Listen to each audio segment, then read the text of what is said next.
I need air in here.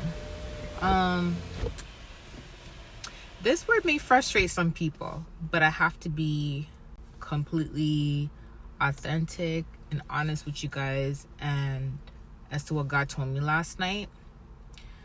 This may be for many of you guys, this may be for a little bit of you guys who have reached out to God and said to God, God, why am I going through this? Why am I suffering? Why am I being attacked? God, I didn't do anything. What did I do to them? What did I do to deserve this? You're asking all the questions that Job asked God, right? I also want to remind you that Jesus knew what the plan was, knew what the will was, and what was according to his Father's will. And even before he went on the cross, he said to God, like, do I have to do this? Is there any other way? But if it's according to your will, I will go through with it. Not verbatim, but he said this, right? And this was according to his Father's will. And this was the sacrifice that had to be made in order for many lives to be saved, right? As sad as it feels and as sad as like it is, but last night the Lord whispered innocent. So I said innocent, and I waited for him to respond again, and he said innocent. And then I said, okay, innocent. And I'm like, anything could be relating to that. So I wanted to wait. And then I remember complaining about attacks. I'm like, God, why do we have to go through this? I understand it's for training. I understand, it's to help us, get stronger within you. And then he said, according to his will. So I want to just say this to many of you guys, that although it may look like sometimes like those people who are attacking you and doing evil towards you are getting away with it and there's no consequences, I want you to understand there is consequences and they won't get away with it. But I also want you to understand that the attacks are according to his will, depending on your calling, depending on the purpose, the plans he has for you. And reason being is because, and this is not for everybody, this is for some people. That's why I said it may resonate with little people, may resonate with a lot of people. But this is because his calling for your life requires you to be strong. It requires you to be strong-minded, strong-spirited. It requires you to be obedient. It requires you to have faith. The calling he has for your life has a lot of responsibilities. The calling he has for your life is going to bring you to places and around people who may try to attack you or who may not be too fond of you. And when you get to specific areas of your life, specific plans and specific opportunities that come in for you according to God's will, you have to be equipped, you have to be strong, you have to be trained. So what you experience now is actually preparing you for what's to come, even though it may not feel like it's the best thing. Yeah, you're innocent, you may be frustrated, like, God, I don't deserve this, but to whom much is given, much is required. And if God has chosen you for a time such as this, that's going to require you to be responsible for a lot of his people, to help a lot of his people, to support a lot of his people. You have to go through training. This is what I'm going through right now myself. I'm going through training too, right? And this is why, like I said in the previous video, we cannot leap ahead of God. We have to move according to God's pace. This is why God will tell us to do something, and yes, we may get attacked doing it, but then he'll tell us to slow down right after that, and then he'll tell us when to do the next thing, because he's training us little by little. He doesn't want attacks to come in all full force all the time. Sometimes it does. Sometimes they come in here and there and we get a break and then we go through it again. But he is really training us. So yes, even though people may do evil, the evil that they're doing to us, it's still a part of his plan. It's still a part of his will, because he knows all things before it happens. He knows the mind before people even make decisions, before, he knows their motives. He knows before they act on things. And he will allow certain afflictions to happen because it's to prepare us and strengthen us. If he was to give you this big calling and say, I'm going to put you in a position like David or in a position like Esther, you know what I mean?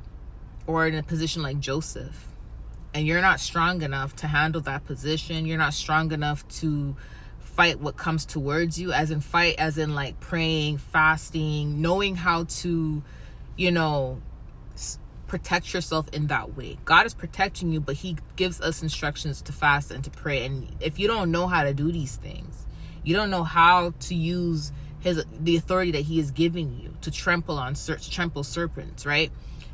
You can get harmed. You can get harmed, and it can be extremely dangerous for you.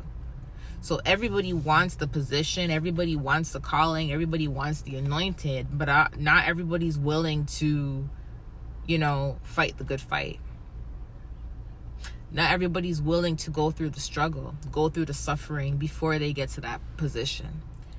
And many of us, we have to go through a little bit of suffering before we get to that position, because we have to be trained. The best training is experience. You know, Jesus went through a lot of suffering before he gave his life for everyone, right? Job didn't do anything, but Job went through suffering, but God restored him a lot more. You see what I mean? I'm going to give you an example of this. So, you guys know I have the little sequels that I have coming out for every like attack. You know, I have the Graveyard sequel to teach you guys about that. I have the Leviathan, I have the Oppression Spirit, I have the, you know, the Beauty Spell sequel. I have different sequels to educate you guys on the things that they do to us to afflict us.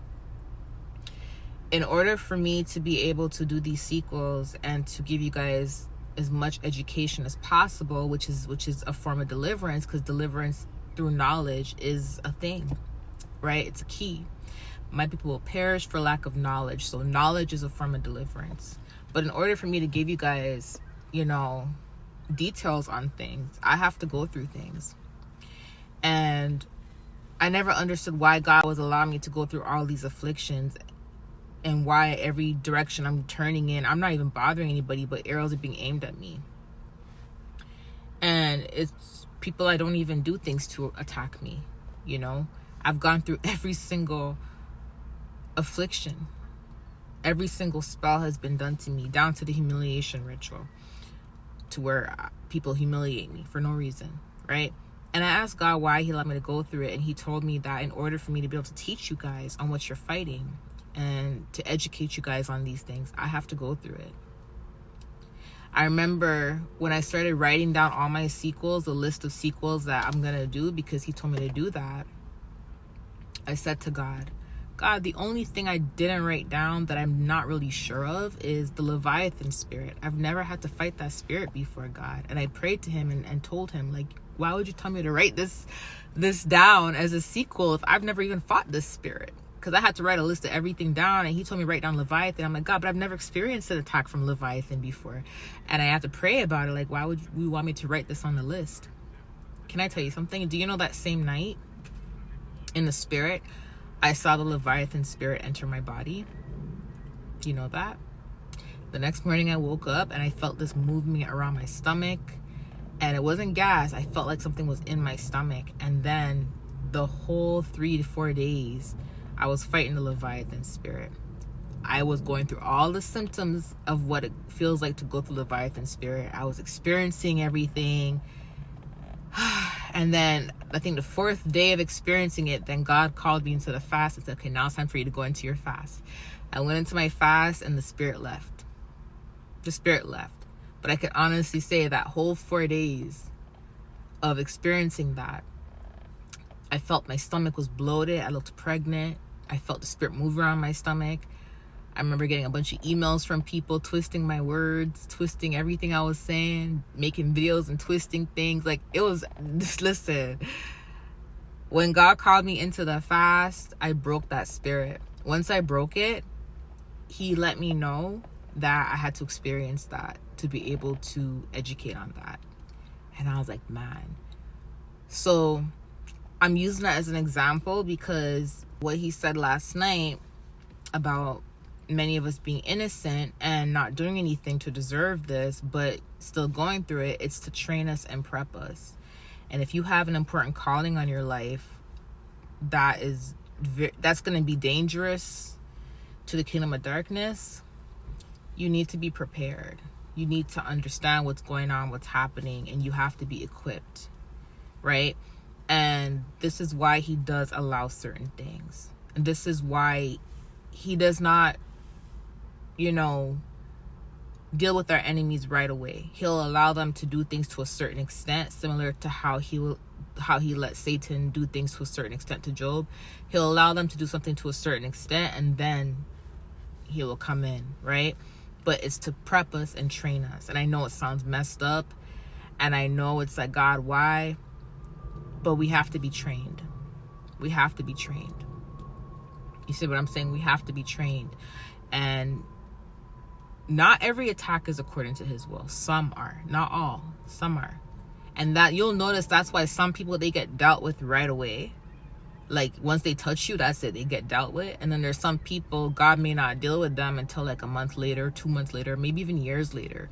Because when it's a time frame gap, as in when God deals with them, it's usually because that person that's attacking you, the attacks are part of the plan, right? That, yes, the enemy's using them, but God is allowing that to work in your favor because it's going to help you along your journey. And what they don't understand is they're actually pushing you to your destination, right?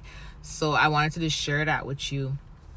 I understand it's frustrating to hear that, but I'm telling you right now, just don't give up on faith, and just understand that everything that God allows us to go through, just remember that his plan is to prosper us, not to harm us, and just have faith in him. And just remember that he's training us, especially, and like I said, it's not work for everybody, especially if you're in a position to where you are literally going to be carrying the cross, you are literally going to be helping, you are literally going to be used for such a time as this, and you are going to be at Esther status, David status, Joseph status, Moses status. You see what I'm saying? Like, you are going to be required to be at a certain level when it comes to your spiritual strength, knowledge, wisdom, faith, understanding, and that all comes through training. Okay? I love you guys. I'll talk to you later. Bye.